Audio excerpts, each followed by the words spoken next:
Nous allons appliquer maintenant la règle de 3 inverse sur l'exemple que je vous avais présenté précédemment sur la règle de 3.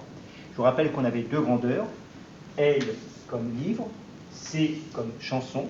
On avait tracé une ligne verticale qui me séparait mes deux grandeurs, ou ma frontière qui me sépare mes deux variables. Et dans la situation initiale, j'avais 10 livres et 8 chansons. Maintenant, il me faut inventer un énoncé qui me permet d'introduire naturellement la règle de 3 inverse. Et pour cela, on va faire une hypothèse. Par exemple, la première hypothèse, ça va porter sur le budget. Je suppose que le budget est limité. Par conséquent, plus je dépense de l'argent en livres, moins j'aurai d'argent pour acheter des chansons. Je vais faire une autre hypothèse qui va porter cette fois-ci sur le temps. Le temps est bien limité, ma journée est bien limitée, et donc plus je passe de temps à lire mes livres, moins j'aurai de temps pour écouter ma musique.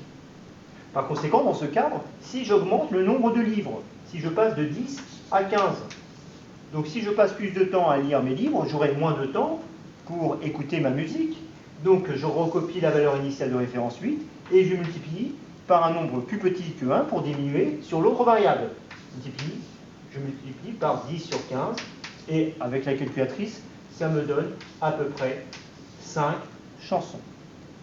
Maintenant, au lieu d'augmenter le nombre de livres, je vais diminuer. Je vais passer de 10 à 6. Alors cette fois-ci, si j'ai un budget inférieur en livres, ou si je passe moins de temps sur mes livres, eh bien, je vais me consacrer plus de temps dans mes chansons, soit pour les acheter, soit pour les écouter.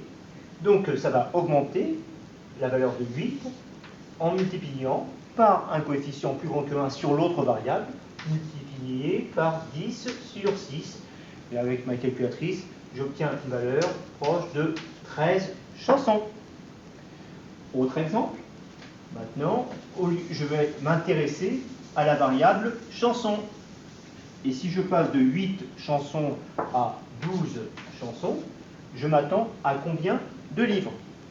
Eh bien, comme j'ai augmenté le nombre de chansons, je vais diminuer le nombre de livres que je vais acheter ou que je vais lire.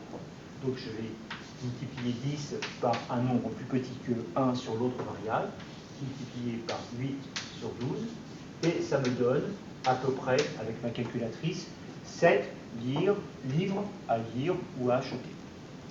Donc maintenant, j'ai augmenté le nombre de chansons. Cette fois-ci, je vais diminuer, tout simplement, en passant de la valeur 8 à la valeur 4. Alors, même raisonnement, je diminue d'un côté, règle de 3 inverse, donc je vais multiplier 10 par un coefficient plus grand que 1 sur l'autre variable, je multiplie par 8 sur 4, et ça me donne à peu près, ça me donne exactement 20 livres. Voilà, vous avez compris la règle de 3 inverse.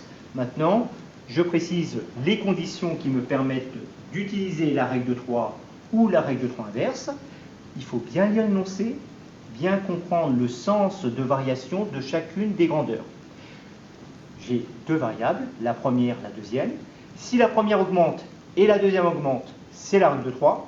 Si la première diminue et la deuxième diminue, c'est encore la règle de 3.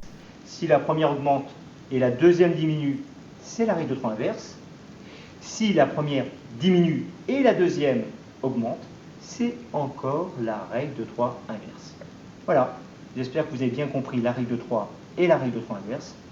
Et je vous remercie.